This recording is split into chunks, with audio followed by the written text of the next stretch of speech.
انسان پر جو مصیبتیں نازل ہوتی ہیں اس کی وجہ اس کے گناہ ہے۔ خدایا مجھے آزمائشوں میں مبتلا نہ کرنا، یہ سیلاب کا آنا ایک آزمائش ہے، یہ زمین کا سمٹ جانا ایک آزمائش ہے، یہ کرونا وائرس کا آنا ایک آزمائش ہے۔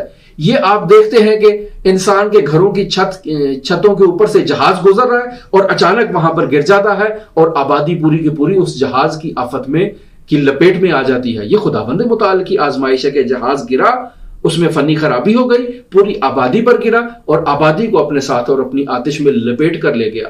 کیوں؟ چونکہ یہ گناہ، یہ آزمائش ہے خداوند متعال کی، جس کے نتیجے میں، ان گناہوں کے نتیجے میں خداوند متعال نے اسے آزمائش میں مبتلا کیا ہے۔ سورہ شعراء آیت نمبر 30 میں ارشاد فرماتا ہے وَمَا أَصَابَكُم مِّن مُّصِيبَةٍ فَبِمَا كَسَبَتْ أَيْدِيكُمْ، یعنی تم پر جو مصیبت نازل ہوتی ہے وہ تمہارے اعمال کا نتیجہ ہے۔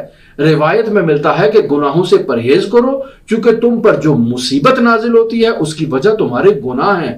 تمہارا رزق کم ہو رہا ہے یعنی تمہارے گناہ ہیں، تمہاری دوسری مشکلات ہیں تو یعنی تمہارے گناہ ہیں، یہاں تک کہ اگر تمہارے بدن پر ذرہ بھر بھی کوئی خراش آ رہی ہے تو اس خراش کی وجہ بھی تمہارے گناہ ہے۔ جیسا بوئیں گے ویسا ہی آپ کاٹیں گے، یعنی اگر آپ گندم کا دانہ بو رہے ہیں تو گندم کی فصل اگے گی، جو کا دانہ بو رہے ہیں تو جو کی فصل اگے گی۔ یعنی ایسا نہیں ہو سکتا کہ آپ گندم کا دانہ تو زمین میں ڈالیں اور خداوند متعال سے توقع کریں اور دعا کریں کہ اے خدا جو کی فصل نکلے اس سے۔ گندم سے گندم اور جو سے جو کی فصل ہی نکل سکتی ہے۔ آپ جتنی بھی راز و نیاز کریں، جتنی بھی دعائیں کریں، خداوند متعال کے مقدرات ایسے ہی ہیں۔ انسان گناہ کرتا ہے اور پھر توقع رکھتا ہے کہ خداوند متعال اس کے ساتھ اچھائی کرے، خداوند متعال اس کے ساتھ نیکی کرے۔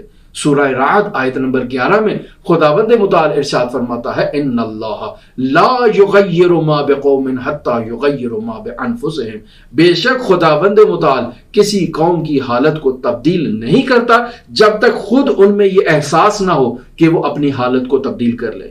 پھر سورہ زلزلہ کی آیت نمبر 7 اور 8 میں خداوند متعال ارشاد فرماتا ہے فَمَن يَعْمَلْ مِثْقَالَ ذَرَّةٍ خَيْرًا يَرَهُ، یعنی آپ ذرہ بھر بھی اگر خیر اور نیکی کو انجام دیں گے یرا، اسے دیکھیں گے۔